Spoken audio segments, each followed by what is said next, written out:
देखिए, ये जो बिल अभी आया है इसकी शुरुआत हमने 5 साल पहले दिल्ली हाईकोर्ट से किया था। मैंने दिल्ली हाईकोर्ट में पीआईएल फाइल किया था। उस पीआईएल के बाद देश के और राज्यों में पीआईएल फाइल हुई। फिर मैंने सुप्रीम कोर्ट में आर्टिकल 139A होता है कि अगर आप सिमिलर इश्यूज पे अलग अलग पीआईएल अलग अलग हाई कोर्ट में पेंडिंग हो तो आप उसको सुप्रीम कोर्ट ला सकते हैं। तो मैंने उस आर्टिकल 139A को यूज करके, जो मेरी पीआईएल थी दिल्ली हाई कोर्ट में, एक अब्दुल मन्नान की पीआईएल थी जोधपुर हाई कोर्ट में, और भी अलग अलग पीआईएल थी, सारी पीआईएल्स को मैं सुप्रीम कोर्ट लाया। ये भी 2020 की बात है। और फिर सामने आपके बिल आया हुआ है। मैं वो बातें करने जा रहा हूं जो मैंने 5 साल पहले दिल्ली हाई कोर्ट में कहा था, क्योंकि लगभग लगभग वही दलील आप कंटिन्यू रहेगी। पहली बात तो ये कि जब आर्टिकल 14 कहता है equality before law and equal protection of law, इसका मतलब ये हुआ, और अगर आपको कुछ अलग करना भी है तो there should be some rational reasons. कुछ ऐसा आपके पास क्लासिफिकेशन होना चाहिए जहां आप कह सके कि नहीं, हमें अलग अलग करना है। फिर आर्टिकल 15 कहता है कि आप डिस्क्रिमिनेट नहीं करेंगे, और आर्टिकल 15 में आगे ये भी कहा है कि आप विमेन और चिल्ड्रन के लिए अलग से कानून भी बनाएंगे। 16 कहता है you have to provide equal opportunity, 19 says equality, 21 says right to life and liberty, etcetera etcetera.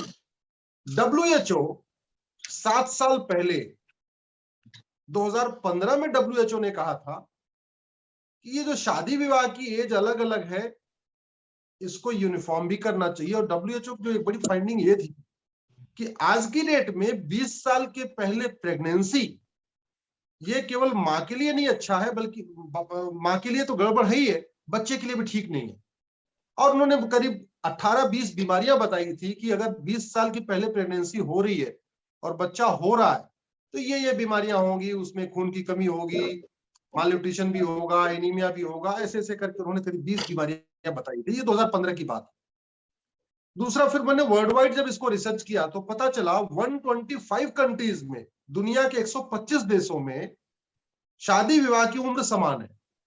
WHO कह रहा है 20 साल के पहले प्रेगनेंसी ठीक नहीं है। दुनिया के 125 देश पहले यूनिफॉर्म कर चुके हैं। अगर आप उसको इंडियन कंटेक्स्ट में देखें तो 12वीं पास करने में बेटा हो या बेटी 18 साल हो जाता है। 6वीं साल से अगर आप मान के चलें कि 6वीं साल में फर्स्ट में आया बेटा और बेटी, तो 12वीं करते करते उसको 18 साल हो जाता है। अब 12वीं के बाद अगर कोई एक डिप्लोमा करता है, 12वीं के बाद कोई एक टेक्निकल कोर्स करता है, या BA BSc BCom करता है, कुछ भी करता है, तो उसकी एज हो जाती है 21 साल। तो अगर हम ये देखें कि भाई आदमी के एक मिनिमम जो क्वालिफिकेशन है, ग्रेजुएशन या 12th plus diploma, 12th plus any other course, उसमें भी आदमी की 20 और 21 साल हो जाती है। तो 20-21 साल के पहले लड़का और लड़की पढ़ाई पूरी नहीं हुई है, फिजिकल मेच्योरिटी नहीं आई है as per WHO, mental maturity जो चाहिए शादी विवाह के लिए वो नहीं आई है, फाइनेंशियल इंडिपेंडेंस नहीं आई है, बेटा और बेटी दोनों माता पिता पे डिपेंड है, और कॉन्स्टिट्यूशन कहता है आप डिस्क्रिमिनेट नहीं करेंगे। इंटरनेशनल जो ट्रीटीज है वो कह रही है डिस्क्रिमिनेट नहीं करेंगे। इंटरनेशनली 125 कंट्रीज यूनिफॉर्म कर चुके हैं। ये सारी बातें में NHRC कह चुका था, नेशनल ह्यूमन राइट कमीशन, आप इसको यूनिफॉर्म कर दीजिए। तो इन सारे बातों को लेके मैं हाईकोर्ट गया और हाईकोर्ट में मैटर चला। उसके बाद एक हाईकोर्ट में जब हाईकोर्ट ने सरकार को नोटिस जारी किया तो सरकार ने एक जया जेटली कमेटी बनाई। जया जेटली कमेटी ने भी पूरे जो बाकी चीजें करीब 1 साल तक उस पर काम किया। 1 साल उस पर काम करके उस कमेटी ने अपनी रिपोर्ट सौंपी, तो उन्होंने भी लगभग मोटी मोटी वही बातें कही जो मैंने आपको अभी बता रहा हूँ। उसके बाद ये फिर बिल की ड्राफ्टिंग शुरू हुई, बिल बना, बिल इंट्रोड्यूस हुआ और बिल चला गया। मेरा ये कहना है कि कस्टम ठीक है, ट्रेडिशन ठीक है, लेकिन कॉन्स्टिट्यूशन हमारा आर्टिकल 25 न तो वो कस्टम्स को एब्सोल्यूट प्रोटेक्शन देता है, न हमारे वो ट्रेडिशन को एब्सोल्यूट प्रोटेक्शन देता है, न रिलीजियस कस्टम को एब्सोल्यूट प्रोटेक्शन देता है, क्योंकि वहां आर्टिकल 25 की शुरुआत ही होती है subject to public order, health and morality. आप तो इसका मतलब ये हुआ कि आर्टिकल 25 धार्मिक स्वतंत्रता तो देता है, अधर्म की स्वतंत्रता नहीं देता। आर्टिकल 25 रीतियों को पालन करने की आजादी तो देता है, कुरीतियों को पालन करने की आजादी नहीं देता। आर्टिकल 25 प्रथा को कंटिन्यू करने की आजादी की हमें प्रोटेक्शन तो देता है, लेकिन कुप्रथा को नहीं। और सबसे बड़ी बात जो आर्टिकल 25 में हेल्थ यूज किया है, कह रहा है कि आप अपने रीतियों को मानिए, अपनी प्रथा को मानिए, अपने धर्म को मानिए, लेकिन कहीं ऐसा कोई काम नहीं हो जाना चाहिए कि आपका हेल्थ अफेक्ट हो जाए, पब्लिक ऑर्डर इफेक्ट नहीं होना चाहिए, इमोरल नहीं होना चाहिए और हेल्थ इफेक्ट नहीं होना चाहिए। फिर कॉन्स्टिट्यूशन प्रोविजन के बाद हम बाहर आके देखें, अगर हम अपने सोशल साइंस को देखें, जब हम कह रहे हैं कि हम एक डेवलप्ड कंट्री बनना चाहते हैं और हम आगे एट पार आना चाहते हैं बाकी डेवलप्ड कंट्रीज के, और हमारा ट्रेडिशन भी आप देखिए, आपको 1000 साल पहले भारत में आपको बाल विवाह नहीं मिलेगा, बहुत रेयर मिलेगा, बहुत रेयर, एक्सेप्शनल, क्योंकि यहां तो ऑलरेडी 25 साल का सिस्टम था, ब्रह्मचर्य आश्रम, गृहस्थ आश्रम, वानप्रस्थ आश्रम, संन्यास आश्रम, तो यहाँ तो शादी विवाह होता ही था 25 साल में। ये हमारा ट्रेडिशन था, ये हमारा कस्टम था। ये जो डिफॉर्मेशन आया बाल विवाह का, ये शुरू हुआ 12वीं शताब्दी के बाद। आपको 12वीं शताब्दी के पहले आपको बाल विवाह के एग्जाम्पल एकदम ढूंढने पे बड़े मुश्किल से मिलेंगे। बाल विवाह भारत में शुरू हुआ यहां मुगलों के आने के बाद। जब यहां मुगल आए और वो चूंकि बेटियों को उठा लेते थे जो उनको ठीक लगती थी, उनसे बचाने के लिए लड़कियों को बड़ी होने से पहले ही शादी करना शुरू कर दिया। और जहां जहां इंडिया में मुगल नहीं गए वहां बाल विवाह नहीं होता, इसको भी आप समझ लीजिए। उदाहरण के लिए तमिलनाडु, केरल, कर्नाटक, आंध्रा और तेलंगाना, यहाँ बाल विवाह बहुत कम होता है क्योंकि वहां मुगल नहीं गए थे। बाल विवाह वहीं ज्यादा होता है, यूपी, बिहार, राजस्थान, अपना ये पूरब का भाग, उड़ीसा के एरिया, या जहां जहां जहां मुगलों का राज था। तो पहला तो बाल विवाह हमारे इंडियन कल्चर नहीं है, हमारा ट्रेडिशन नहीं है। भारत में बाल विवाह हमारे यहाँ कोई था नहीं। दूसरा एग्जांपल मैं आपको देता हूं, थोड़ा आउट ऑफ टॉपिक हो जाएगा लेकिन उस कंटेक्स्ट समझने के लिए। हमारे देश में रात में भी शादी नहीं होती थी, रात्रि विवाह भी मुगलों के बाद आया। हमारे देश में ट्रेडिशनली और कस्टम वाइज और धर्म के हिसाब से तो सूर्य डूबने के बाद तो अंतिम संस्कार भी करना पाप माना गया है, लेकिन इतनी मजबूरी आ गई थी कि छोटी बच्चियों की शादी शुरू हुई और रात में शादी शुरू हुई, तो बाल विवाह, रात्रि विवाह, ये 12वीं शताब्दी के बाद आया भारत में। घूंघट प्रथा, मतलब इस देश में घूंघट प्रथा कहीं मिलती नहीं आपको। महिलाएं कभी घूंघट करके नहीं रहती थी, बेटियां हमारी घूंघट नहीं करती थी, बहुएं घूंघट नहीं करती थी। ये घूंघट प्रथा भी 12वीं शताब्दी के बाद आया। तो बाल विवाह, रात्रि विवाह, घूंघट प्रथा, ये तीन की तीनों, मैं इसको रीति नहीं मानता, इसको कुरीति मानता हूं, मैं इसको प्रथा नहीं मानता, मैं इसको कुप्रथा मानता हूं। इसको आर्टिकल 25 बिल्कुल प्रोटेक्ट नहीं करता।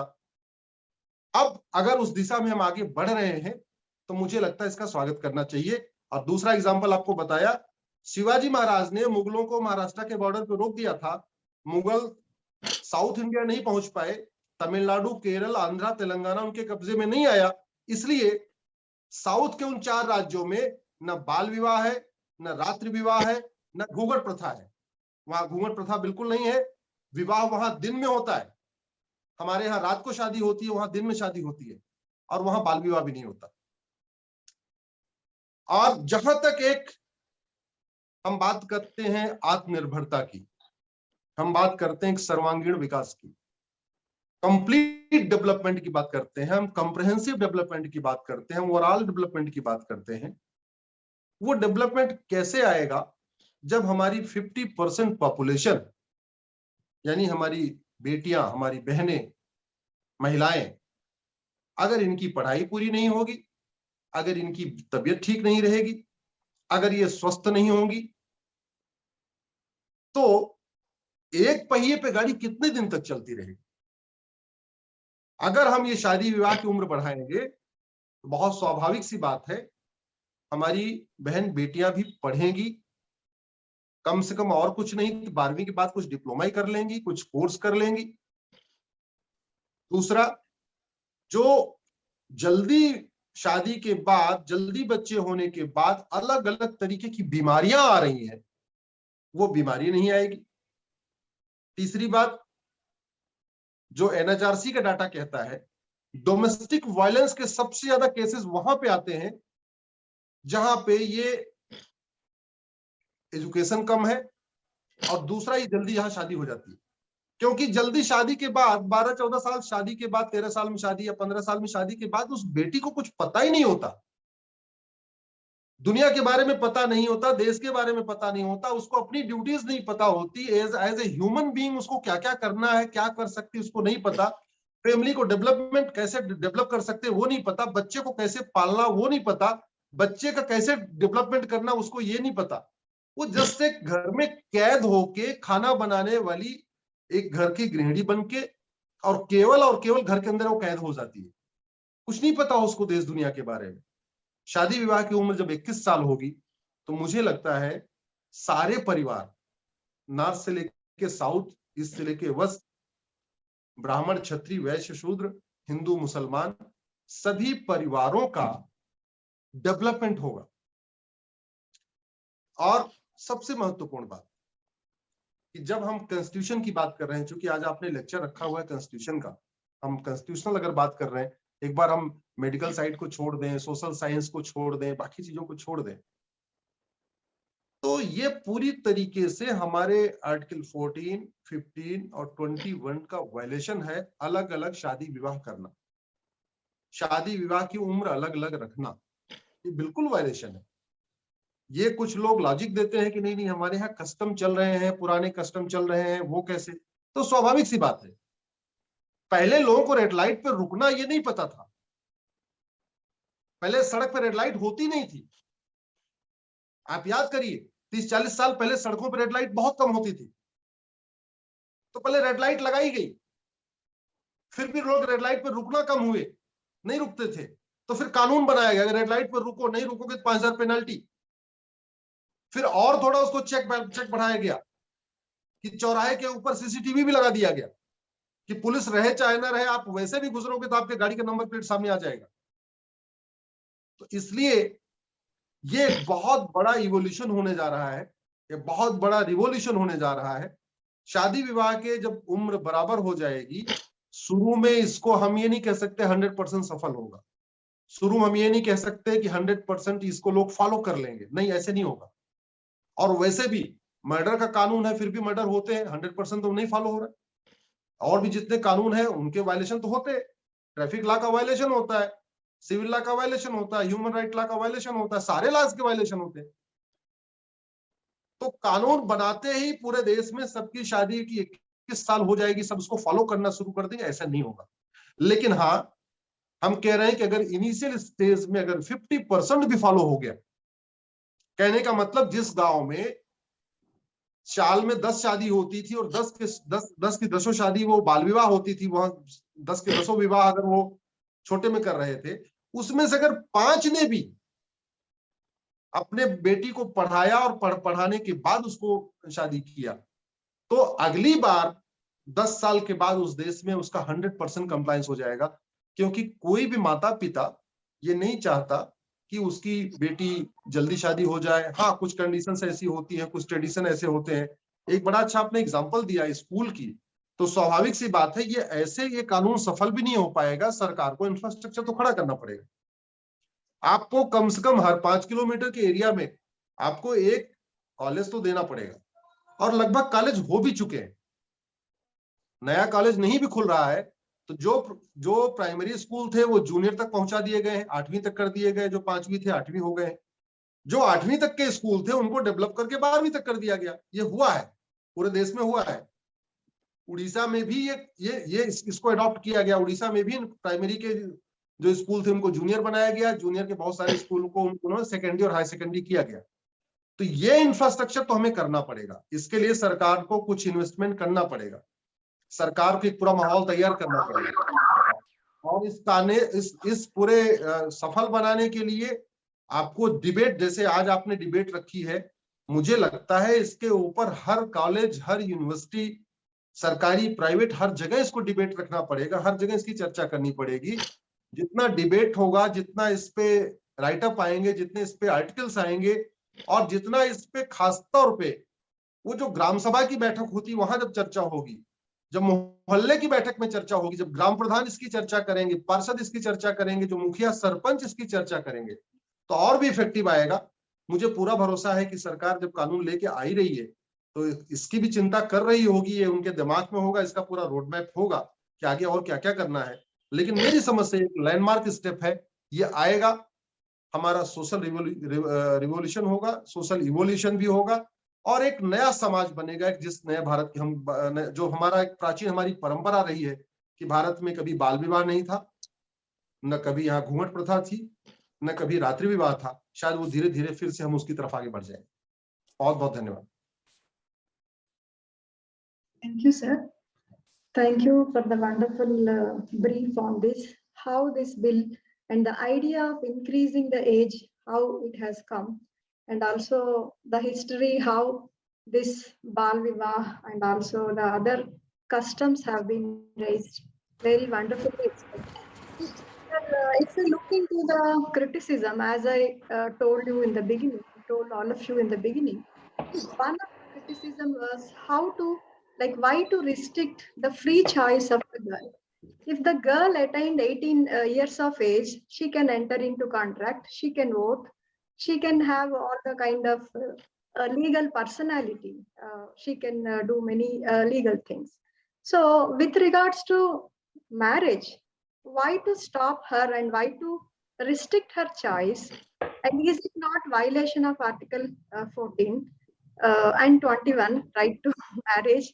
And one more thing, sir, in this current age, in this current dunya, aajkal ke dunya mein, where the girls are equivalently knowing about all family planning, so they know how to restrict an early pregnancy before 21. But because of the reason that most of the early pregnancies are happening, we can't restrict the girls, particularly the urban girls, from marrying after 18 years of age. What is your opinion on this kind of criticism? देखिए, पहली बात तो ये कहना कि 18 years की as में उनको वोटिंग राइट मिल गया है, तो फिर 18 इयर्स की एज में उनको शादी का राइट क्यों नहीं होना चाहिए? मुझे लगता है हम लोग दो चीजों को अलग अलग इसको मैच करने की कोशिश कर रहे हैं। भाई वोट करने में अगर गलती हो गई तो 5 साल के बाद वो गलती सुधारी जा सकती है।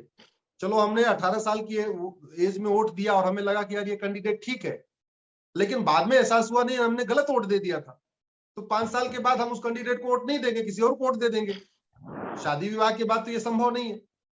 दूसरी बात, 18 साल के बाद शादी विवाह में आपको फाइनेंशियल बर्डन कोई नहीं लेना होता।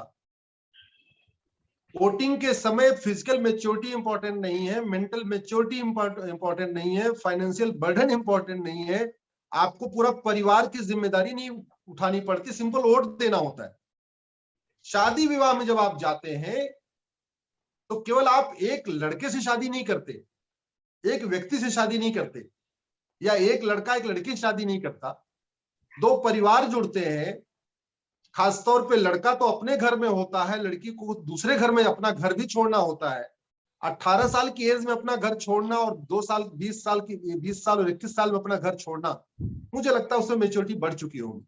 दूसरा सबसे इंपॉर्टेंट ये है कि जो मैंने आपसे बताया कि आपने कहा, आपने अच्छा उसका एग्जांपल भी दिया कि हाँ भाई ठीक है, उनको पता है क्या क्या यूज करना है क्या नहीं यूज करना, लेकिन जो मेंटल टफनेस आती है, जो सही ये डिसीजन लेना, यूज करना है कि नहीं करना, मुझे लगता है 18 साल की एज में फिर भी वो कम समझदारी होती है, 21 साल की एज में ज्यादा समझदारी हो जाती है।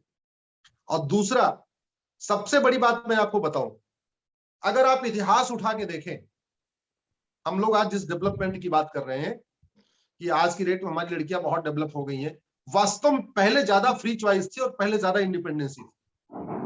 एग्जाम्पल मैं आपको देना चाहूंगा, हम लोग राम के भाई भरत को जानते हैं। भरत का ननिहाल कैकेय में था। मतलब पहले जरा आप सोचिए इंडियन कस्टम कितना बढ़िया था। हमारे गांव का नाम, राज्य का नाम, जो राजकुमार होता था उसका नाम गांव और राज्य पे नहीं होता था, राजकुमारी का होता था, लड़कियों का होता था। जनरली लड़कियों का नाम गांव पे होता था, देश पे होता था, राज्य पे होता था। उदाहरण के लिए कैकेय देश की राजकुमारी का नाम कैकेयी, गंधार देश की राजकुमारी का नाम गंधारी, कौशल देश की राजकुमारी का नाम कौशल्या, सौमित्र देश की राजकुमारी का नाम सुमित्रा, जनक की राजकुमारी जानकी। ये हमारे कस्टम था। भरत के मामा नहीं थे, राजा भरत के, यानी जो कैकेय नरेश थे, वो कैकेय पेशावर कहलाता है, उनके मामा नहीं थे, उनके बेटा नहीं था, इकलौती थी वो कैकेयी। और उस जमाने में वो सेनापति का काम करती थी। उस जमाने में आप कल्पना करिए कि बीच में हमारे यहाँ क्या हो गया, घूंघट प्रथा आ गई, ये आ गई, ये आ गई। उस जमाने में वो इतनी बड़ी सेना को लीड करती थी, सेनापति थी वो। ऐसे कितने ही हमारे, झांसी की रानी, उन्होंने पूरा लीड किया, कितने सारी। तो हमारी लड़कियां, हमारी बहनें, हमारी बेटियां बेटों से कम काम नहीं करती थी, अपने आप में एक्सपर्ट थी। वो सेना में थी, सेनापति थी, अलग अलग फील्ड में थी, टीचर्स थी, सब कुछ करती थी। बहुत बहुत बड़ी बड़ी वैद्य हो चुकी हैं हमारी बेटियां, सब कुछ होती थी। आज के जमाने में चूंकि हमने लगभग वो जो 500-600 साल गुलामी का काम देखा, उस गुलामी के दौरान हमें अपनी हिस्ट्री तो याद रही नहीं। हिस्ट्री में भी क्या हुआ, हमने हिस्ट्री ये तो पढ़ लिया, बाबर का पिता कौन, हुमायूं का पिता कौन, इनका पिता कौन, उनका पिता कौन, वो क्या काम करते थे। लेकिन हमें न राम के 4 वंश पहले पता, न राम के 4 वंश के बाद पता। हमें इतना पता, राम के पिता दशरथ और राम के बच्चे लौकुश, न लौकुश के बच्चे का नाम पता, न दशरथ के पिता का नाम पता। हमारा ट्रेडिशन बहुत ही, हमारा कल्चर, हमारा ट्रेडिशन बहुत ही अच्छा रहा है, बहुत बढ़िया रहा है। और ये जो बुराइयां आई हैं, ये बीच में 500-600 साल में आई हैं। सरकार अगर उस बुराई को खत्म कर रही है तो मेरा तो ये मानना है इसमें कहीं कोई दिक्कत नहीं आई है। जहां तक फ्री चॉइस का आपने आर्टिकल 21 का कहा, फ्री चॉइस, शादी विवाह में फ्री चॉइस, अरे कोई भी फंडामेंटल राइट एब्सोल्यूट नहीं होता। हर फंडामेंटल राइट रेशनल होना चाहिए, रिजनेबल होना चाहिए, प्रैक्टिकल होना चाहिए और डिमांड समय के अनुसार होना चाहिए। हमारा कॉन्स्टिट्यूशन 1950 में भले बना, लेकिन वो कॉन्स्टिट्यूशन उस समय के लिए भी उतना इफेक्टिव था, आज के लिए भी उतना इफेक्टिव है, 10 साल 20 साल के बाद भी इफेक्टिव होगा। आर्टिकल 21 का जो इंटरप्रिटेशन आर्टिकल 1950 में था, वो इंटरप्रिटेशन 60 में बदला, 70 में अलग बदला, 80 में अलग बदला, आज अलग उसका हो रहा है। उस आर्टिकल 21 से, जिसमें केवल सिंपल लिखा है right to life and liberty, उसका इतना इंटरप्रिटेशन हो गया, सुप्रीम कोर्ट ने कर दिया right to water, right to clean air, right to noise free society, right to road, right to electricity, पता नहीं क्या क्या कर दिया, right to health, right to education, सब कुछ उसमें आ चुका है आर्टिकल 21 में। तो इसलिए मेरा मानना है कि अगर कुछ करने से एक 50% पॉपुलेशन का भला होने जा रहा है, 50% पॉपुलेशन को एक नई दिशा मिलने जा रही है, ओवरऑल डेवलपमेंट होने जा रहा है, उसको एक फाइनेंशियल इंडिपेंडेंस मिलने जा रही है, उसको फिजिकल मैच्योरिटी उसकी अच्छी हो रही है, उसका स्वास्थ्य अच्छा रहने वाला है, तो उसको करना चाहिए, उसका स्वागत करना चाहिए। Thank you, sir. Thank you very much. As you have raised the issue of economic growth and economic independence. मैंने मिश्रा साहब को बहुत ध्यान से सुना और बहुत विनम्रता पूर्वक ये कहना चाहूंगा कि 12वीं शताब्दी के पहले अगर एक भी कोई मुझे बाल विवाह का एग्जाम्पल दे दे, मुगलों के यहां आने से पहले, 12वीं शताब्दी के पहले कोई एक भी मुझे रात में विवाह का एग्जाम्पल दे दे, 12वीं शताब्दी के पहले कोई एक भी मुझे घूंघट प्रथा का एग्जाम्पल दे दे, तो शायद मैं मान लूंगा कि हाँ, मैंने जो आर्ग्यूमेंट दिया गलत दिया। दूसरी बात ये, जिस सोसाइटी की बात कर रहे हैं, हमारा जिस कल्चर से हम लोग बिलोंग करते हैं, शायद वो कल्चर इतना ज्यादा सहनशील रहा, इतना ज्यादा वो लोगों के साथ घुलता मिलता रहा, वसुधैव कुटुंबकम की भावना रही, सर्वधर्म समभाव की भावना रही, नारी तू नारायणी की भावना रही, शायद यही नतीजा था, पूरी दुनिया से गायब हो गए। गंधार 100 साल में कंधार बना था, ये भी फैक्ट है। कैकेय 100 साल में पेशावर बना, ये भी एक फैक्ट है। तक्षशिला 110 साल में रावलपिंडी बना, ये भी एक फैक्ट है। कुंभा 120 से 125 साल में काबुल बना, ये भी एक फैक्ट है। और जहां तक सेकुलरिज्म, गंगा जमुनी तहजीब, ब्रदरहुड पूरी दुनिया में छोड़िए, भारत के उन 9 राज्यों में नहीं चलती जहां हिंदू माइनॉरिटी में है। ये ब्रदरहुड, ये सेकुलरिज्म, ये भाईचारा कश्मीर में काम नहीं करता जहां हिंदू केवल 4% बचे हुए। ये नागालैंड में काम नहीं करता जहां हिंदू केवल 8% बचे हुए। ये लद्दाख में काम नहीं करता जहां हिंदू केवल 2% बचे हुए। ये मिजोरम में काम नहीं करता जहां हिंदू केवल 2% बचे हुए। ये मेघालय में भी काम नहीं करता ब्रदरहुड, सेकुलरिज्म और ये सब बातें, जहां हिंदू केवल 11% बचे हुए। ये सब कुछ वही काम करता है जहां पे सनातन धर्म है, सनातन धर्म के मानने वाले हैं। और नहीं तो मिश्रा जी, जो मनमोहन सिंह बहुत बड़े सेकुलर नेता बने हैं, पैजामा और बनियान पहन के पाकिस्तान से भागे थे। पैजामा और बनियान।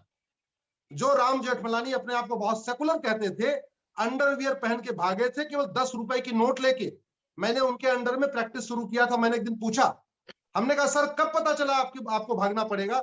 बोले बेटा 2 घंटे पहले तक नहीं आइडिया था, मैं तो घर के बाहर खेल रहा था, एकाएक अटैक हुआ, इसलिए मैं अंडरवियर बनियान में भाग आया। अगर ये सनातन धर्म है, ये हमारा गलत होता तो आडवाणी जी को अपना सब कुछ बिजनेस व्यापार छोड़ के भागना नहीं पड़ता, मनमोहन सिंह को नहीं भागना पड़ता। और भागने को छोड़िए, शायद हमारी ये सोच ऐसी रही कि पूरी दुनिया से तो गायब हुए हुए भारत के 9 राज्यों में भी माइनॉरिटी हो गए, लेकिन अभी तक माइनॉरिटी डिफाइन नहीं है। माइनॉरिटी कमीशन चल रहा है, माइनॉरिटी अफेयर मिनिस्ट्री चल रही है, सब कुछ चल रहा है, लेकिन कौन है माइनॉरिटी ये नहीं पता। नतीजा क्या है? लद्दाख में हिंदू केवल 2% है, वो माइनॉरिटी नहीं कहलाता, और 97% जो पॉपुलेशन है वो माइनॉरिटी कहलाती है। तो जहां तक मेरा बात है, जहां तक आर्टिकल 44 की बात है, मेरी 5 PIL सुप्रीम कोर्ट में चल रही है। पांचों PIL मेरी एडमिटेड है। पहली मेरी PIL है लड़के लड़की की शादी विवाह की उम्र बराबर हो। दूसरी मेरी PIL है तलाक का तरीका सबके लिए एक होना चाहिए, यूनिफॉर्म होना चाहिए। ऐसा नहीं होना चाहिए कि कोई किसी का ओरल तलाक होगा, किसी का रिटर्न में तलाक होगा, कोई कोर्ट के जरिए होगा, कोई काजी के जरिए होगा, ये बंद होना चाहिए। तीसरी मेरी PIL है मेंटेनेंस एलिमनी, गुजारा भत्ता सबको मिलना चाहिए। ऐसा नहीं होना चाहिए कि जो लड़की विवाह करे उसको गुजारा भत्ता मिले, जो लड़की निकाह करे उसको गुजारा भत्ता न मिले। एडॉप्शन का राइट सबको होना चाहिए, आज की डेट में सबको नहीं है। भारत इकलौता देश है पूरी दुनिया का, मैं अपनी बात क्लोज कर रहा हूं, भारत इकलौता ऐसा देश है जो अपने आप को सेकुलर कहता है, जहां विवाह करने की मिनिमम एज 18 ईयर है, निकाह करने की मिनिमम एज 9 साल है। भारत इकलौता ऐसा देश है पूरे वर्ल्ड का जहां जो लड़की विवाह करेगी उसका तलाक कोर्ट के जरिए होगा, जो लड़की निकाह करेगी उसका तलाक मौखिक होगा। भारत इकलौता ऐसा देश है पूरी दुनिया का, जो लड़की विवाह करेगी उसको गुजारा भत्ता मिलेगा, जो लड़की निकाह करेगी उसको 1 पैसे नहीं मिलेगा। भारत इकलौता ऐसा देश है पूरी दुनिया का, जो लड़की विवाह करेगी उसको एडॉप्शन राइट होगा, गोद लेने का अधिकार होगा, जो लड़की निकाह करेगी उसको कोई राइट नहीं होगा गोद लेने का। भारत इकलौता ऐसा देश है पूरी दुनिया का, जो लड़की विवाह करेगी उसको प्रॉपर्टी में, सक्सेशन में, इनहेरिटेंस में इक्वल राइट होगा, जो लड़की निकाह करेगी उसको एकदम राइट नहीं होगा। तो आज की डेट में आजादी के 75 साल बाद मेरी अगर 4 बेटियां हैं, संविधान का मतलब ऐसा विधान जो सबके लिए समान हो, संविधान का मतलब ऐसा विधान जो सब पे समान रूप से लागू हो। कहने को संविधान है लेकिन एक्चुअल में बहुविधान चल रहा है। अगर मेरी 4 बेटियां हैं, उनका ह्यूमन राइट, उनका सिविल राइट शादी के पहले शादी के बाद बराबर होना चाहिए, लेकिन उल्टा हो रहा है। अगर मेरी एक बेटी मुस्लिम से शादी कर ले, एक हिंदू शादी कर ले, एक पारसी से करे, एक ईसाई से करे, जब तक वो चारों बेटियां मेरे घर में है उनके सिविल राइट, ह्यूमन राइट बराबर है।